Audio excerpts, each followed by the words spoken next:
Folks, welcome to another video. Today we're looking at the Acer Nitro N50. Wait, I gotta do an intro. Now, this system is quite a compact system. It's got a nice little design, red LEDs light up and whatnot.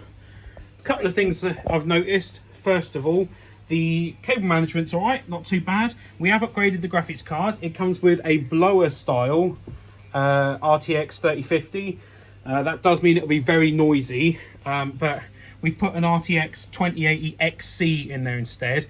Now, it's got a 500 watt power supply, so that might choke the graphics card a little bit, but we've only got one system fan, so I'm hoping it doesn't draw too much power, and I'm hoping it also doesn't overheat.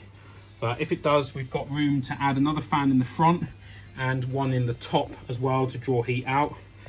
And we've also got a fan drawing heat through the power supply, so that'll help too.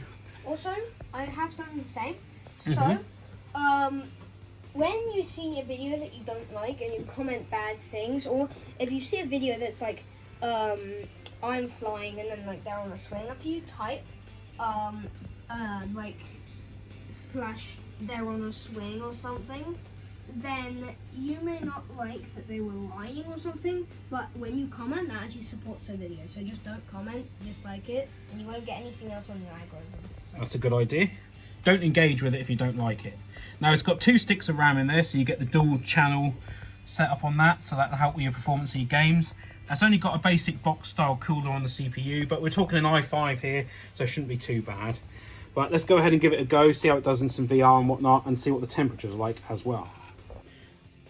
So hello there folks, so the last bit of this video you saw, I was actually looking at the internals of the computer system and making like comment on basically the build quality of it, that sort of thing, power supply level and whatnot.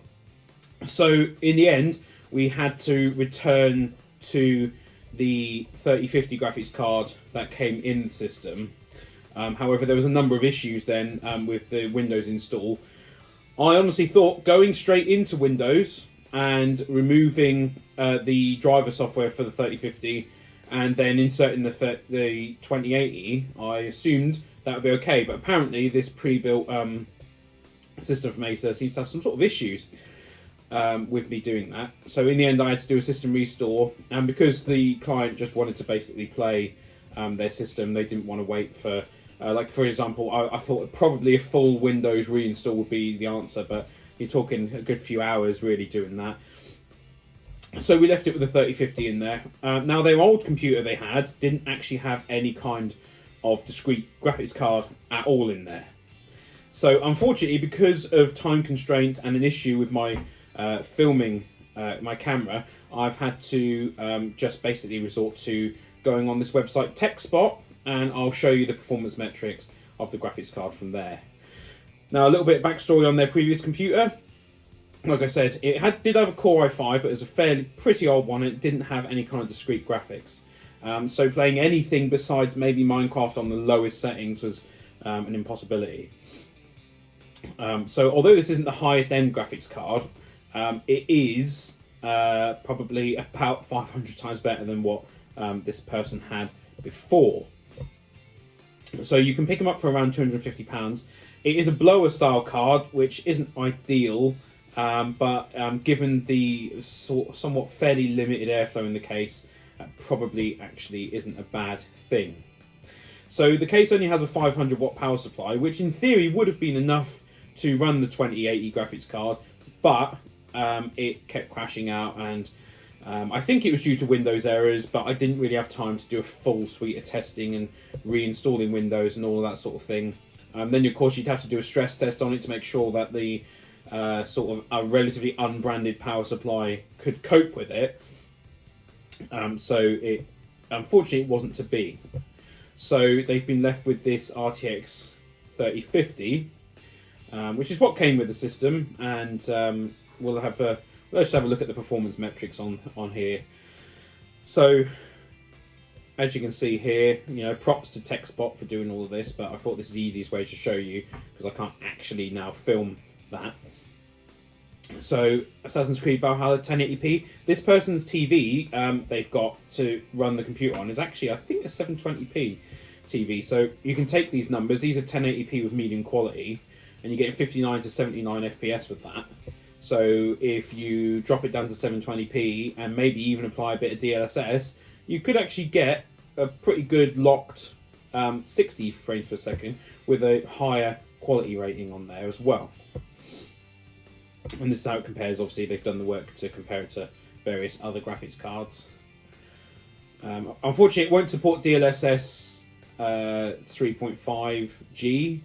Only the 40 series graphics cards do that. I don't agree with Nvidia's stance on that. I think the other graphics cards could do it, just perhaps not as well. But that doesn't sell graphics cards, does it? So there you go. And of course, they do it on different resolutions and whatnot. But this person will not be playing on 1440p. So I think, like I said, 720p. So for what you pay for this system, they're currently on offer for about £850. You could build a system yourself, potentially for less. But of course, then you've got separate warranties that you'd have to deal with for every single component if they failed, and you don't have one single point of contact. So that is one of the benefits of getting a pre-built. There's a couple of things I don't really like with the system. So they put these tiny little cable ties all around the cables. I think there's better ways of doing that, but again, it's a cost-saving measure. I get that. The case, for example, has also got hard drive bays.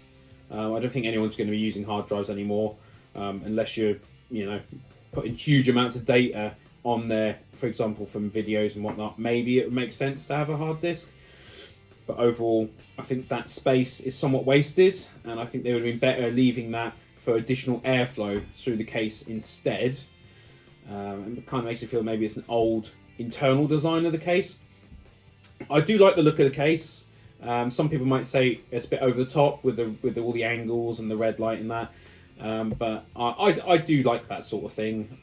I think that creates a cool sort of gaming atmosphere.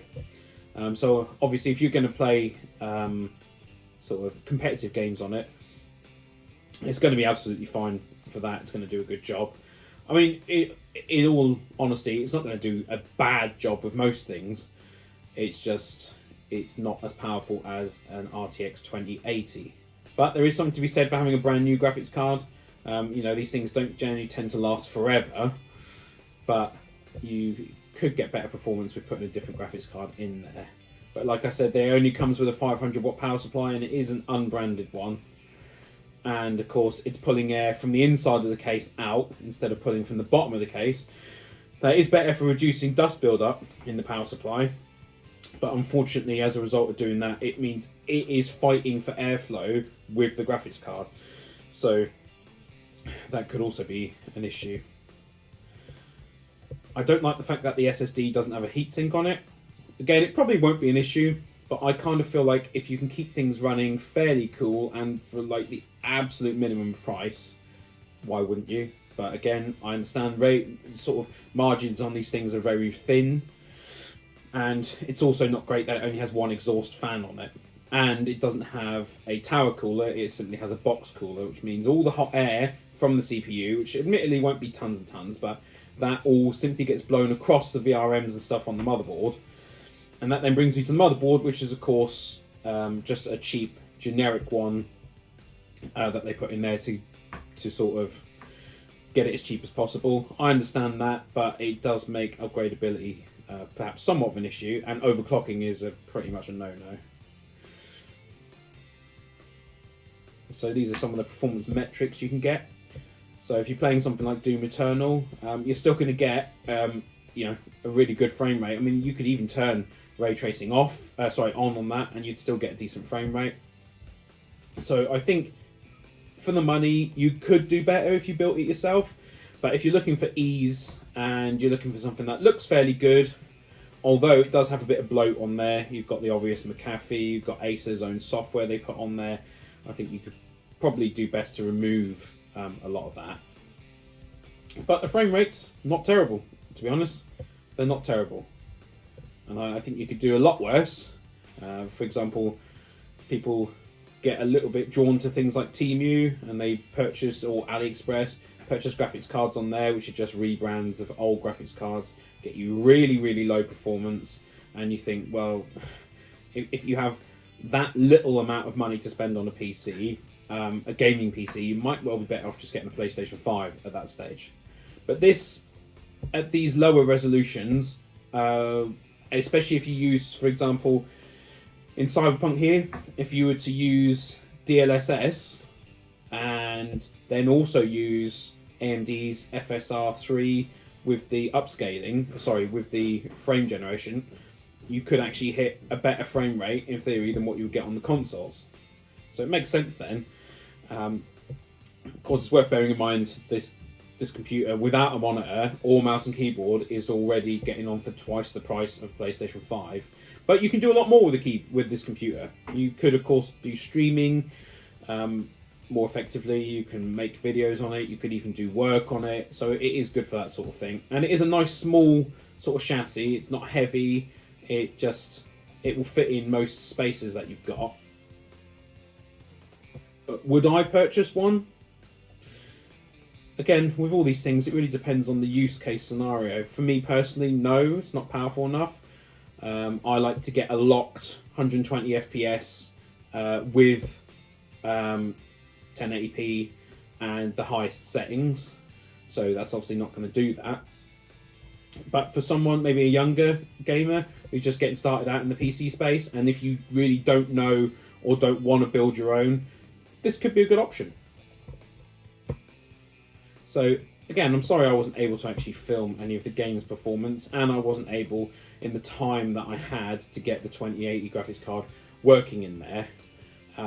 But I thought if I use this website, and shout out to them, techspot.com, they've done really in-depth reviews and stuff on there, and so I thought this is a good way of showing you what it can do in that, and I can then make more comment on sort of the bloatware on it and the build quality and whatnot. Another thing actually that I don't like about the case is that the back side of the case is actually riveted. I don't know why you bother doing that. It really doesn't save any money or time. It can't. I mean, it must be minuscule amounts, and it means that if you did want to get to the back of the case, to the back of the motherboard, for example, to try and install a different cooler or something, it's going to be a lot more difficult because you're now going to have to drill those rivets out and then also make threads to then screw the case back together. I really don't like that sort of thing. It does have a sort of a bracket to help hold the graphics card in, to hold the weight of it. I don't think it needs it for the 3050. That thing weighs like next to nothing. But it does have it, and that is welcome, especially for something that's going to be shipped, because it means it's less likely for things to come loose or to become damaged. And it did turn up in basically in perfect condition. The packing was good in the box and whatnot, so I'm fairly happy with that. But I do think you should build your own ideally. But if you can't, and price is a real consideration and whatnot, and you do want something that is it's not the latest generation graphics card, but it's not a million miles behind. It is the 30 series, and the 40 is the current one. I think you could do a lot worse. Like I said, the first things you want to do would be to go in and get rid of that bloatware. But in terms of actual build quality and whatnot, not too bad. Not too bad at all.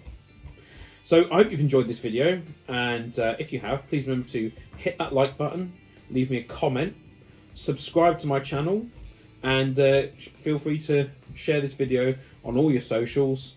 That way it gets to a wider audience. And of course, if you didn't like it, feel free to go ahead and hit that dislike button, leave me a comment if there's anything I could have done better, that sort of thing. And all I have to say now is I hope you have a great day, and thank you for watching.